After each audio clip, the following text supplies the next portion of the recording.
దేవుడు మన ప్రభు అయిన క్రీస్తు యేసునందు చేసిన నిత్య సంకల్పము చొప్పున పరలోకములో ప్రధానులకు, అధికారులకు సంఘము ద్వారా తన యొక్క నానావిధమైన జ్ఞానము ఇప్పుడు తెలియబడాలని ఉద్దేశించి శోధింప శక్యము కాని క్రీస్తు ఐశ్వర్యమును అన్యజనులలో ప్రకటించడానికి సమస్తము సృష్టించిన దేవుని యందు పూర్వకాలము నుండి మరుగై ఉన్న ఆ మర్మమును గూర్చిన ఏర్పాటు ఎట్టిదో అందరికీ తేటపరచడానికి పరిశుద్ధులందరిలో అత్యల్పుడనైన నాకు ఈ కృపను అనుగ్రహించాడు.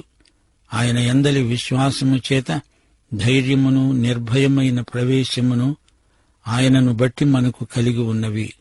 కాబట్టి మీ నిమిత్తమై నాకు వచ్చిన శ్రమలను చూచి మీరు అధైర్యపడవద్దని వేడుకుంటున్నాను. ఇవి మీకు మహిమకరములై ఉన్నవి. ఈ హేతువు చేత పరలోకమందు భూమి మీద ఉన్న ప్రతి కుటుంబము ఏ తండ్రిని బట్టి కుటుంబమని పిలువబడుతున్నదో ఆ తండ్రి ఎదుట నేను మోకాళ్ళుని ప్రార్థిస్తున్నాను. ఇది సంఘయుగం, పరిశుద్ధాత్మయుగం. ఇది దేవుని ఏర్పాటు, వ్యవస్థ, కృపాసువార్త యుగం. యుగయుగాలుగా ఇది మర్మంగా ఉండిపోయింది. దేవుని యందు దాచబడిన సత్యం, దేవుడు సమస్తానికి సృష్టికర్త, దేవుడు మనకు పూర్తిగా బయలుపరచని రహస్య సత్యాలెన్నో ఉన్నాయి. మనం పరలోకానికి వెళ్లే వరకు ఆ రహస్యాలు మనకు కనబడవు, బోధపడవు. మనం అన్వేషిస్తాము, పరిశోధిస్తాము, కాని కొన్ని రహస్యాలు పూర్తిగా మనకు తెలియవు. పరలోకంలో, నిత్యత్వంలో ఎన్నో కొత్త సంగతులు నేర్చుకుంటాము, చూస్తాము, అనుభవిస్తాము. ఈ సృష్టి రహస్యాలు మనకు దేవుడు పూర్తిగా కనపడనీయడు. పరిశోధకులు అడుగడుగునా ఆశ్చర్యపోతారు. మనకు తెలిసింది తక్కువ, తెలుసుకోవలసింది ఎంతో ఎక్కువ. అణుశక్తి, పరమాణు ధార్మిక శక్తి, మన శాస్త్రవేత్తలు వీటిని పూర్తిగా తెలుసుకోగలిగారా? సముద్ర గర్భంలో ముత్యాలు ఎన్ని ఉన్నాయో ఎవరికి తెలుసు, ఎంత తెలుసు? భూగర్భంలోని వింతలు ఎంతవరకు కనుక్కోగలిగాము? దేవుడు బయలుపరిస్తేనే కాని పరిశోధకుల పరిశోధన అంతా వృధా. అలాగే సంఘము ఒక మర్మం, తరతరాల మర్మం. పరిశుద్ధులందరిలో నేను అత్యల్పుడను అంటున్నాడు పౌలు. మర్మాన్ని బయలుపరిచే ఏర్పాటు ఇది. పౌలుకు అపొస్తలిక అధికారమున్నది, కాని అతడు తనను తాను ఎంతో తగ్గించుకున్నాడు. అతనిలో గర్వం మచ్చుకు కూడా కానరాదు. 1 కొరింథీ 15:9 పౌలన్నాడు, నేను అపొస్తలులందరిలో తక్కువ వాణ్ణి, దేవుని సంఘమును హింసించినందున అపొస్తలుడు అనబడడానికి యోగ్యుణ్ణి కాను. 1 తిమోతి 1:12-13 పూర్వము దోషకుణ్ణి, హానికరుణ్ణి, అలాంటి నన్ను తన పరిచర్యకు నియమించి నమ్మకమైన వాణ్ణిగా ఎంచినందుకు నన్ను బలపరచిన మన ప్రభువైన క్రీస్తు యేసుకు నేను కృతజ్ఞుణ్ణి. తెలియక అవిశ్వాసం వల్ల చేశాను గనుక కనికరించబడ్డాను. పౌలు జీవితంలో ఒక మహత్తరమైన ఆధ్యాత్మిక విప్లవం ప్రవర్తిల్లింది. అన్యులకు సువార్తను బోధించడానికి ప్రభువు అతన్ని ఏర్పరచుకున్నాడు. శోధింప శక్యము కాని క్రీస్తు ఐశ్వర్యాన్ని అన్యులకు ప్రకటించాడు, వారితో పంచుకున్నాడు. సంఘము ద్వారా దేవుని యొక్క నానావిధమైన జ్ఞానము లోకానికి తెలియాలి. క్రీస్తు ఐశ్వర్యాన్ని అన్యజనులకు కనపరచాలని దేవుని సంకల్పం. ఈ మర్మమును గురించిన ఏర్పాటు ఎలాంటిదో అందరికీ తేటపరచాలి. దీనిని గురించి వాదోపవాదాలు అనవసరం. ఈ మర్మాన్ని బయలుపరిచిన ఏర్పాటును అందరికీ ప్రకటించాలి, తేటగా కనపరచాలి.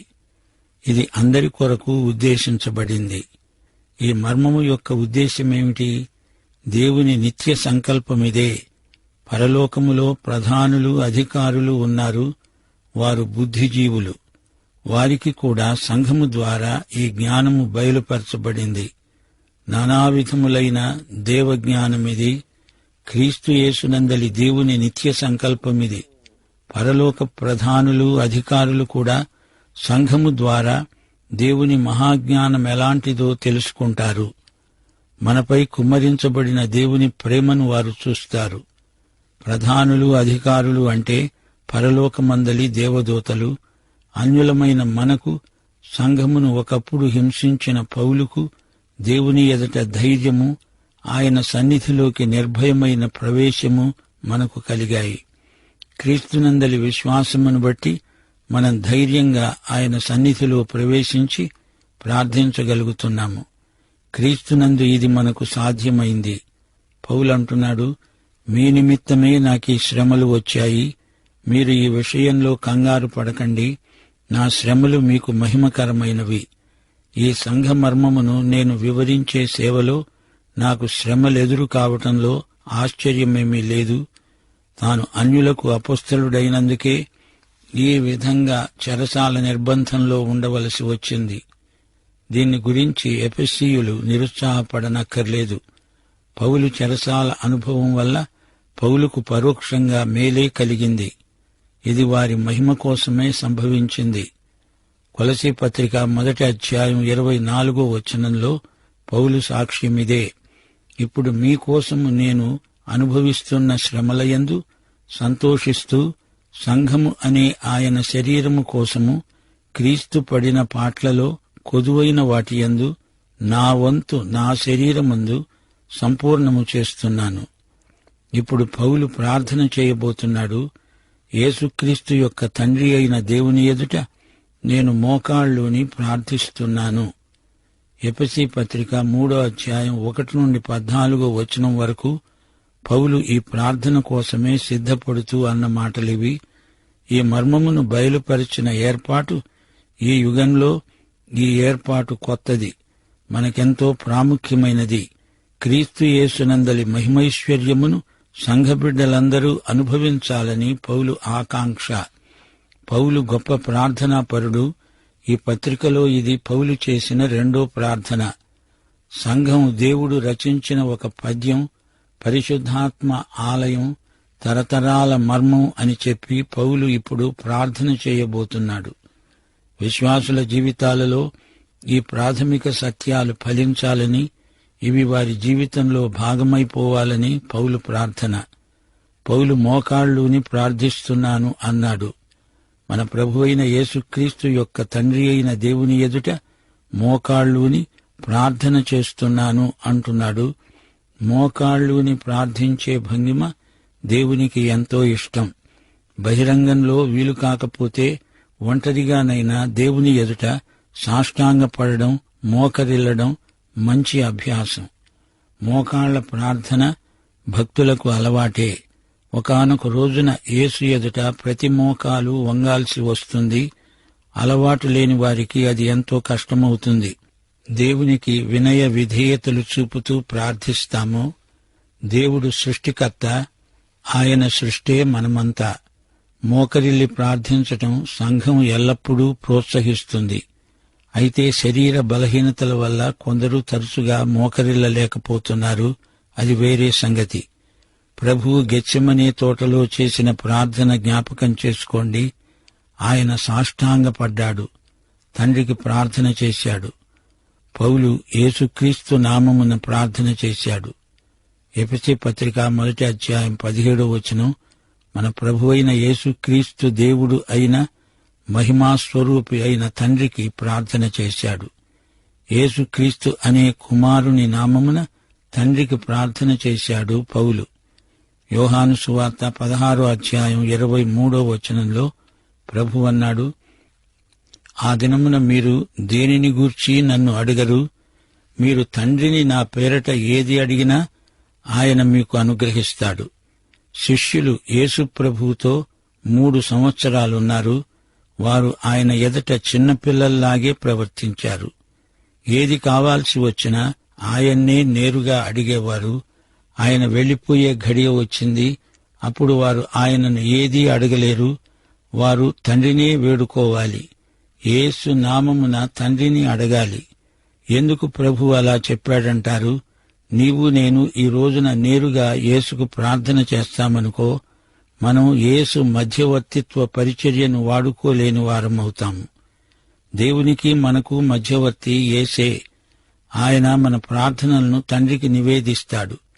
యేసు నామమున అంటే యేసు నీ ప్రార్థనను తీసుకొని అది తన ప్రార్థనే అయినట్లు తండ్రికి అప్పగిస్తున్నాడు. శ్రోతలు, ప్రార్థన జీవితంలో మనమెంతో జాగ్రత్తగా ఉండాలి. ప్రార్థనలో చెప్పిందే చెప్పడం, ఊరికే పురస్చరణ చేయడం దేవునికి ఇష్టం లేదు. అన్య ప్రజలు తిరిగి తిరిగి చెప్తారు, వ్యర్థంగా మాటలను ఉచ్చరిస్తారు. మనం ప్రార్థనలో దేవ చైతన్యం కలిగి మరీ ప్రార్థన చెయ్యాలి. గమనించారా? పౌలు ప్రార్థనలు బహు క్లుప్తంగా ఉంటాయి. ఎఫెసీ పత్రికలో, ఫిలిప్పీ పత్రికలో పౌలు చేసిన ప్రార్థనలు సంక్షిప్తంగా ఉన్నాయి. బైబిలులోని ప్రార్థనలన్నీ అలాగే ఉన్నాయి. కొండమీది ప్రసంగంలో ప్రభువు ప్రార్థన వేషధారణను గద్దించాడు. అన్యుల్లాగా వ్యర్థంగా మాటలు అతిగా పలకవద్దు, దానివల్ల అధిక ప్రయోజనం ఉంటుందని అన్యుల తప్పు అభిప్రాయం. మోషే తన ప్రజలైన ఇశ్రాయేలీయుల పక్షముగా చేసిన ప్రార్థనంతా 3 వచనాలు. కర్మేలు పర్వతం మీద ఏలియాను చూడండి. బయలు ప్రవక్తలను ఎదిరించి తానొక్కడే ధైర్యంగా దేవుని పక్షాన నిలిచాడు. గొప్ప ప్రార్థన చేశాడు. కాని అది ఒకే ఒక్క వచనం. నెహెమ్యా చిన్న చిన్న ప్రార్థనల మొత్తం 7 వచనాల్లో ఉంది. యోహాను సువార్త 17వ అధ్యాయంలో యేసు ప్రభువు చేసిన ప్రార్థన అంతా మనము 3 నిమిషాలలో చదివి ముగించగలం. మత్తయి సువార్త 14వ అధ్యాయం 30వ వచనంలో పేతురు ప్రార్థన 2 మాటలు, ప్రభువా రక్షించు, అంతే. గలిలయ సముద్రంలో మునిగిపోతూ పేతురు చేసిన ఆక్రందనే ప్రార్థన. ప్రభువు ఆ ప్రార్థనకు వెంటనే జవాబిచ్చాడు. అతన్ని లేవనెత్తాడు. అతడు దీర్ఘ ప్రార్థన మొదలెడితే ఉపోద్ఘాతంలోనే సముద్రం అడుగుకు వెళ్లిపోయేవాడు. ప్రార్థన అర్థవంతంగా, క్లుప్తంగా ఉండాలి. నీతిమంతుని ప్రార్థన మనఃపూర్వకమైనదై బహుబలము గలదై ఉంటుంది. దేవునికి స్తోత్రం. శ్రోతలు వింటున్నారా? పౌలుకు 2 విధాల ఆశీర్వాదం ప్రాప్తించింది. దేవుని మర్మం అతనికి బయలుపరచబడింది. అందరూ జాతి వివక్షత లేకుండా దేవుని ప్రేమయందు ఒకటిగా సమకూర్చబడుతున్నారు. ఈ రహస్య సత్యం పౌలు ద్వారానే వెల్లడి చేయబడింది. అన్యులకు ఈ సత్యాన్ని బోధించడానికి దేవుడు పౌలును సాధనంగా ఏర్పరచుకున్నాడు. దేవుని కృప ఈ విధంగా పౌలు ద్వారా అన్యులకు అందించబడింది. ఈ ఆధిక్యత చైతన్యం వల్ల పౌలుకు గర్వమేమీ కలగలేదు. పౌలు మహాసాత్వికుడైపోయాడు. వినయ విధేయతలు పౌలులో మరీ ఎక్కువ కాజొచ్చాయి. ఇంత గొప్ప ఆధిక్యం అల్పుడైన తనకు ప్రాప్తించడం పౌలుకెంతో ఆశ్చర్యం గొలిపింది. దేవుని భక్తులలో అల్పుణ్ణి నేను అంటూ పౌలు సాక్ష్యమివ్వడం విశేషం. దేవుని సందేశం మనం ప్రకటిస్తాము. యేసుక్రీస్తు నామమున మనమేదైనా ఘనకార్యం చేస్తాము. అదే సమయంలో మనకు దేవుని కృప జ్ఞాపకం రావాలి. నీలో నాలో గొప్పతనమేమీ లేదు, కాని మన ద్వారా దేవుడు చేసిన పని గొప్పది. మన ద్వారా దేవుడు ప్రకటించిన సందేశం గొప్పది. మన సేవ ద్వారా యేసుక్రీస్తు మహిమపరచబడాలి. నీకు పేరు ప్రఖ్యాతులు రావాలని బోధించకు. ప్రజలకు యేసు కనపడాలి. ఆయన మాటలు వినపడాలి. బోధకుడి పేరు కాదు, యేసు నామము మహిమపరచబడాలి. శ్రోతలు, పౌలులాగా మనం తగ్గాలి, ప్రభువును పైకెత్తాలి. బాప్తిస్మమిచ్చిన యోహాను అన్నాడు, నేను తగ్గాలి, యేసు హెచ్చాలి. దేవుని నిత్య ప్రణాళిక, దేవుని జ్ఞానం, ఈ 2 ఎంత ప్రాముఖ్యమైనవో పౌలు వివరిస్తున్నాడు. క్రీస్తునందు సమస్త మానవులను ఒకటిగా సమకూర్చడం దేవుని అనాది సంకల్పం. యూదులు అంగీకరించలేదు గనుక అన్యులకు సువార్త ప్రకటించబడింది అనేది సరైన ఆలోచన కాదు. అన్యుల రక్షణ దేవుని నిత్య ప్రణాళికలో భాగమని మనం గ్రహించాలి. అందరినీ ఆయన ప్రేమ పరిధిలోకి తేవాలని దేవుని నిత్య సంకల్పం. నానావిధమైన దేవుని జ్ఞానాన్ని పౌలు ఈ సందర్భంలో పేర్కొన్నాడు. అనగా దేవుని కృప బహుముఖమైనది, అనేక రంగుల చిత్రం, జీవితంలోని వివిధ సంఘటనలకు సరిపోయేది అని అర్థం. వెలుగు, చీకటి, కాంతి, నీడ అన్నిటికీ సరిపడే దేవుని కృప. దేవుని జ్ఞానము బహుళార్థ సాధకం. క్రీస్తులోనికి మనకు నిరభ్యంతర ప్రవేశమున్నది. ధైర్యంగా, నిర్భయంగా ఆయనలోకి రాగలం, ప్రార్థించగలం. క్రీస్తునందు, క్రీస్తు ద్వారా తండ్రి వద్దకు స్వేచ్ఛగా రాగలం. తండ్రి వద్దకు క్రీస్తే మనకు తెరువబడిన ద్వారం. పౌలు చెరసాలలో ఉన్నాడని ఎవ్వరూ నిరుత్సాహపడనక్కర్లేదు.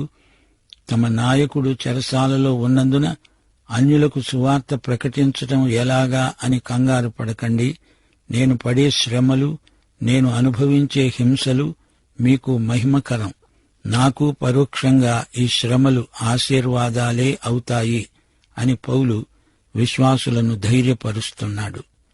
మొదటి వచనంలోనే పౌలు ఈ మాట అన్నాడు: అన్యజనులైన మీ నిమిత్తము క్రీస్తు యేసు యొక్క ఖైదీనైన నేను.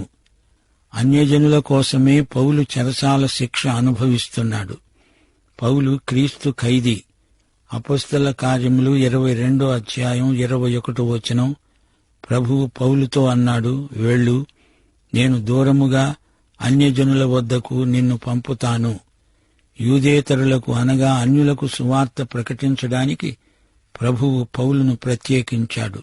యూదులకు, అన్యులకు పౌలు సంఘ మర్మమును, ఈ పవిత్ర సత్యాన్ని బోధించవలసి ఉంది.